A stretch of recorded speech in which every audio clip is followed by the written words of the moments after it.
Today we are talking about the need to cut company tax rates.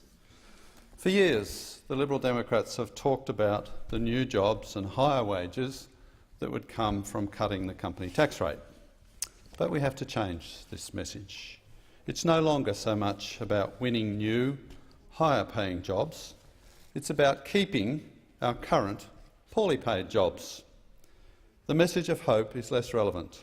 Unfortunately, it is fear for our jobs that needs to motivate us now. In 2003, the worldwide average corporate tax rate was 30%. That's our current rate. In 2016, measured across 202 tax jurisdictions, the corporate tax rate was 23%. It's now 19% in the UK and 17% in Singapore. It's 12.5% in Ireland. And now the United States has cut its company tax rate, and the federal rate there is now 21%. Even socialist countries like France are cutting their company tax rates to below ours.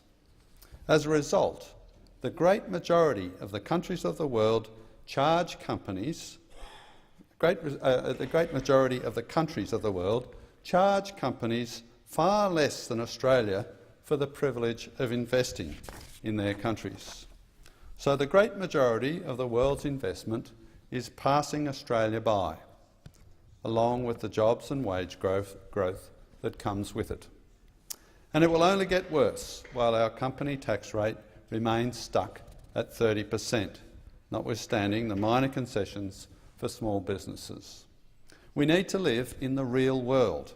Lamenting, ignoring or quibbling about the lower company tax rates in the rest of the world won't make them rise back up to Australia's rate, and it won't make foreigners invest here instead of elsewhere. Our current jobs, as unsatisfying as they may be, are at risk if we stand still. Not for me or others who suckle on the taxpayers' teat, but for the 6 in 7 employees in Australia who work in the private sector. Those who refuse to acknowledge the connection between attracting company investment and the employment and wages offered by companies are either stupid or devious. Either way, they are traitors to the everyday Australians we are supposed to represent.